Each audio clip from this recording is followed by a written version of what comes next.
he goes to work.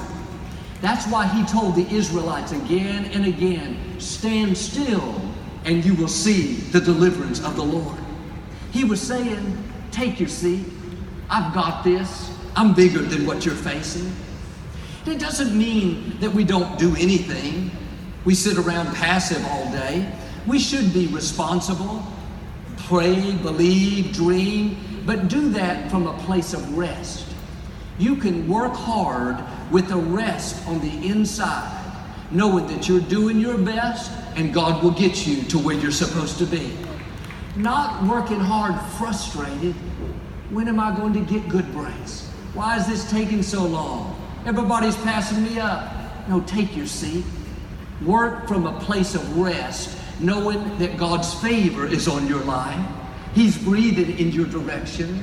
Goodness and mercy are chasing you down. The right people, the right opportunities, they're already in your future.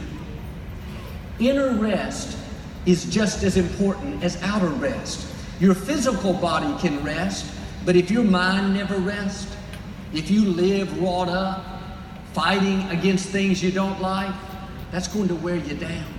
Even things we should stand against, a sickness, an addiction, dysfunction, if you're always in fight mode, pressure, I've got to change this, constantly working, it's going to drain your energy, drain your joy.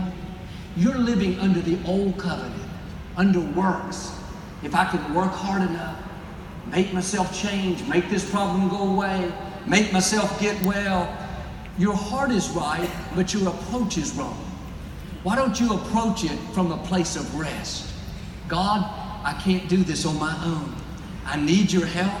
I'm going to do my best. And God, I know you're the potter and I'm the clay, and in your time and your way, you will help me to change.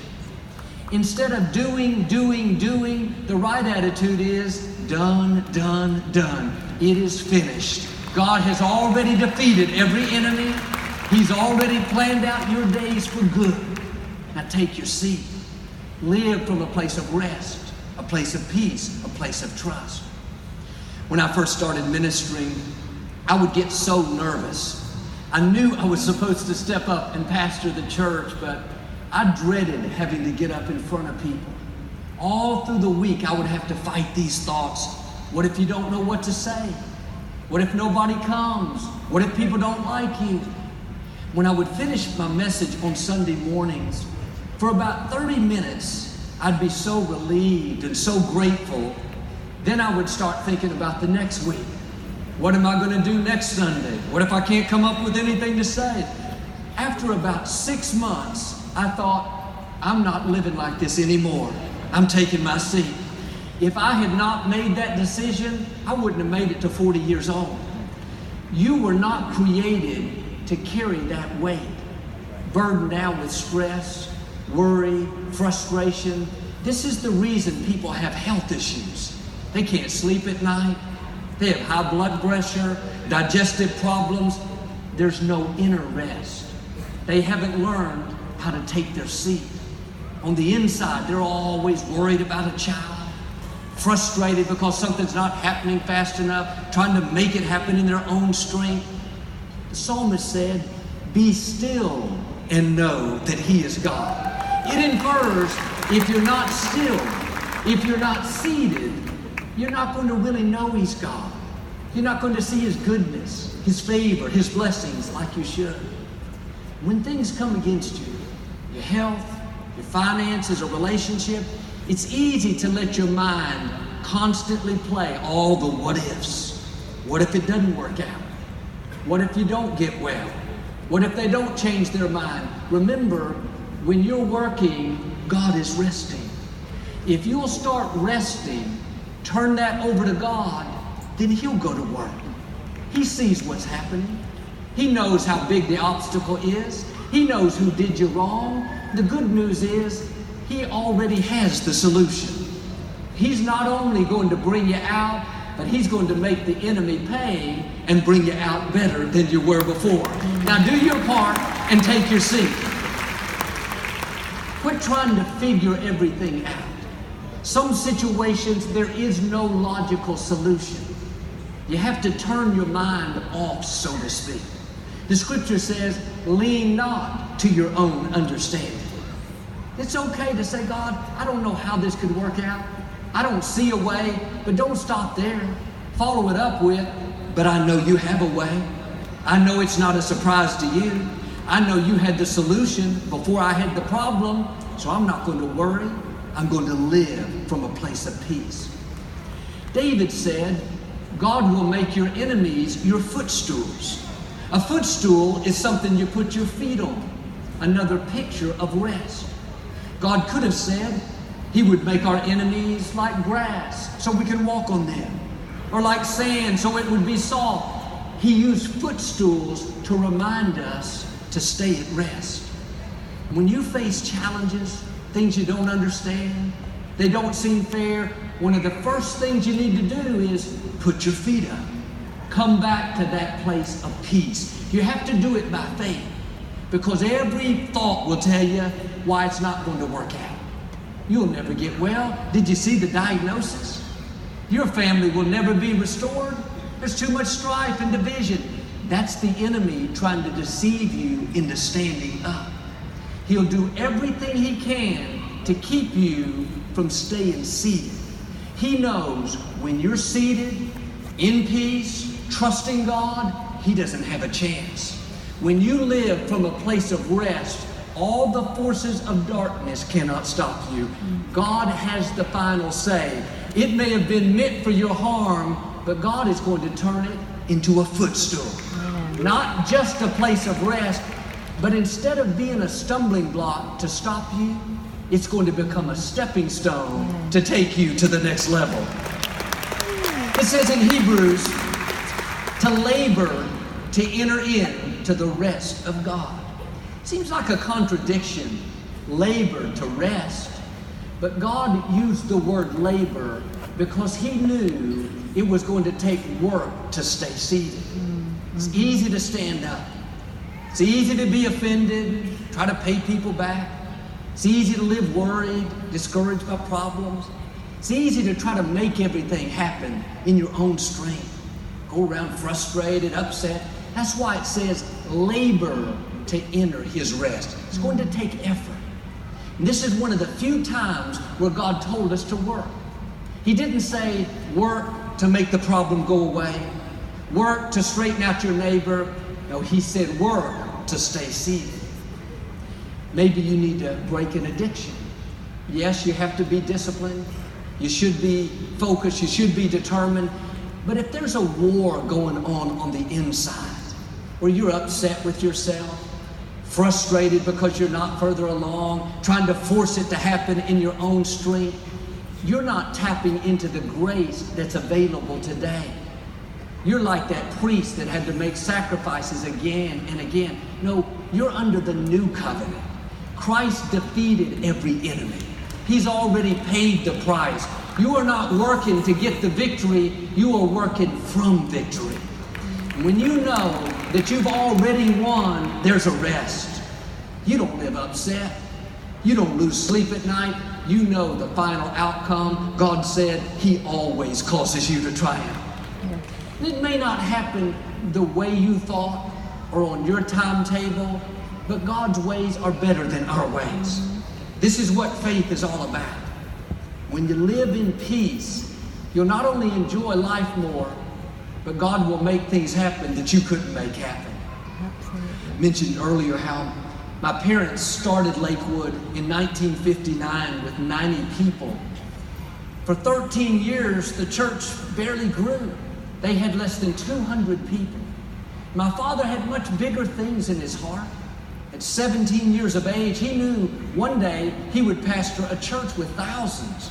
He wasn't seeing any of that. His friends would come by and say, "John, what are you doing still out here pastoring this little church?" They meant well, but sometimes your friends can be discouraging. They were saying, "John, why don't you make something happen? Why don't you do it in your own strength?" My father's attitude was, I'm going to keep doing what God asked me to do. I'm not going to get in a hurry. Not going to be frustrated because it's not growing. Not going to slack off because it hasn't turned out like I had planned. I'm going to stay seated. He lived from a place of rest, knowing that God is in control, that God is keeping the records. There are tests that we have to pass. One of them is being faithful when nothing is changing. Doing your best when you're not seeing growth. It's tempting to be frustrated. God, I have bigger things. Why isn't this working? No, keep your seat. God is watching you. He sees your faithfulness. He sees you doing the right thing when it's hard. In your due season, when it's your time, God is going to catapult you further than you can imagine. You are not falling behind, you are being prepared. God is getting you ready. Everything you've been through has deposited something on the inside. Those delays have made you stronger. The fact that you're not as far as you would like, that was ordained by God. Those people that walked away, they didn't support you. You could have become bitter. You could have slacked off, but instead you kept your seat. You stayed in peace. Now get ready. Your time is coming. God has something bigger than you think, something more rewarding than you've imagined. He's going to exceed your expectations. That's what happened with my father. He went on to pastor a church with thousands of people. Sometimes the reason we're frustrated is we're trying to change things that only God can change. You can't make people do what's right. You can pray for them, you can encourage them, but they have their own free will. Don't let them steal your joy. You are not responsible for other people's happiness. You cannot keep everyone in your life happy. You are responsible for your own happiness. Now, I don't mean to live selfishly, but sometimes we take on a false sense of responsibility. We think we have to keep all of our co-workers happy, all of our neighbors happy, all of our friends, all of our family. I found out some people don't want to be happy. They just want your attention. They want you to cater to them and come running every time they call. If you don't, they'll try to make you feel guilty because you're not meeting their demands. What they really want is to control you. Don't fall into that trap. Be nice, be respectful, but don't be a doormat. You have a destiny to fulfill. You have an assignment. It's easy to let people cause us to stand up, lose our peace, live frustrated. Well, sit back down. Stay at rest. I had to learn this lesson because I thought I was responsible to keep everyone happy. It was easy when I was younger. Had a few friends, a few family members. But as I got older and had more friends, more family, cousins, relatives, co-workers, peers, neighbors, I ended up spending half my time putting out fires, calming this one down, cheering this one up, running here so this one wouldn't be offended. One day I realized I can't become who God's created me to be if I'm trying to please everyone around me. I had to draw that line in the sand and say, that's it, I'm sitting down. I'm staying in peace, and I'm not going to let people who won't take responsibility for their own happiness make me feel guilty and control me. Now, I'm a nice person. I will go the extra mile, but some people are high maintenance. If you allow them, they will drain all the life, the energy, the goodwill out of you. Sound mean tonight, but I'm not. I'm nice. Because they're not being disciplined to manage their own life, their own emotions, they'll expect you to keep them fixed. The problem is you have a destiny to fulfill. You have an assignment. Unless you put up some boundaries and not allow people to pull you out of rest, that won't happen. You know, people that make you feel guilty, make you upset you, make you feel like you got to keep them happy. That's a codependent relationship. They can't be happy without you. That's not healthy. Be nice, but be firm. You have to labor to enter this rest. God used the word labor because he knew it would be uncomfortable at times. And I don't know, you're like me, you don't want to hurt people's feelings. But you are not doing them a favor by catering to